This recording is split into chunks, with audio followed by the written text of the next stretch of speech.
What's up, you guys? Welcome back to Tea That's Delicious. I hope everyone's having a great summer. What better way to celebrate summer than making a nice strawberry cake, actually strawberry matcha cake. So let's get into it. Okay, so first things first, it's a very simple recipe. We're going to start with a basic sponge. For this we need 5 eggs. I've added 1 cup of sugar, and we're going to whisk till it doubles in volume.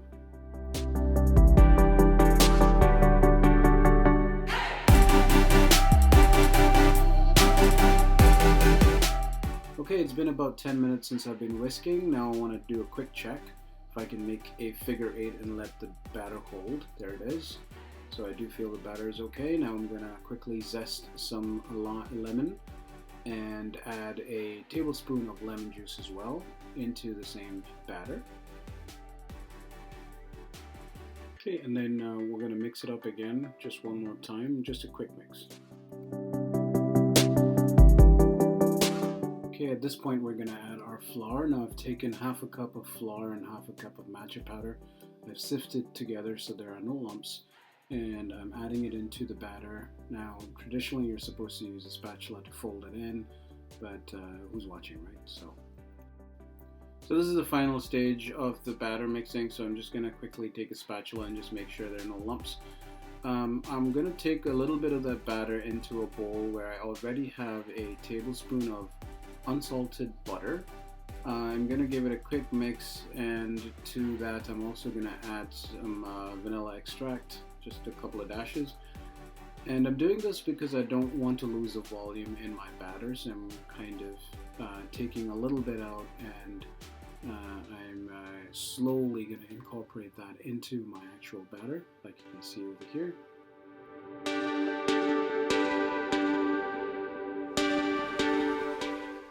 Okay, now that my batter is done, I'm going to quickly line my cake pan. I'm just going to quickly measure and cut parchment paper so it doesn't stick. Now, the very important part on this stage is that we should not brush melted butter around the sides. For most baking recipes, we do brush the sides with butter, but in this, because it's a sponge, we want the sponge to actually hold against the sides so that it pushes itself out. And that's the reason why I'm not going to grease the pan at all, and I'm just going to put the parchment paper, and I'm also not going to tap like most batters or most cake batters. And it's ready now to go into the oven. Okay, so the oven has been preheated to 320 degree Fahrenheit. I baked it for about 40 minutes, but important thing, for the first 30 minutes do not open the oven to check on it, because that's how your cake falls down. So here's 40 minutes after baking. I let it cool a little. I'm going to pop it out of the cake mold.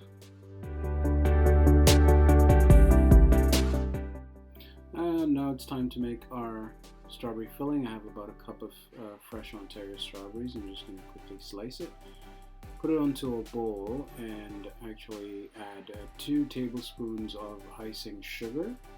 And I'm also going to add a tablespoon of triple sec. Here is to macerate these berries so the berries start leaving out its own juices.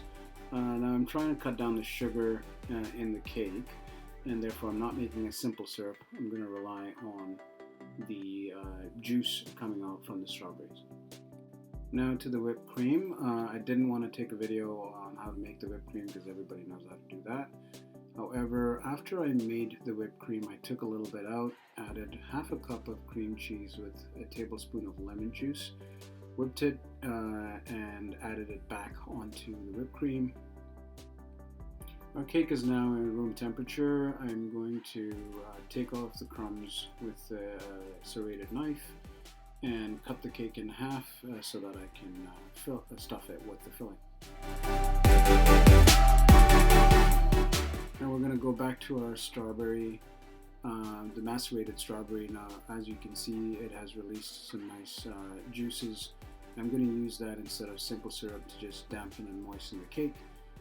To that, I'm going to add our cream cheese and whipped cream mixture, and just kind of spread it gently with a palette knife, and then add some strawberries. I'm not looking for any kind of perfection. It is a very rustic cake. I'm trying to celebrate summer with some fresh Ontario strawberries, so it's really easy. I'm going to do this process all over again with the second slice. I'm just going to top the other half of the cake on top and repeat the same process over.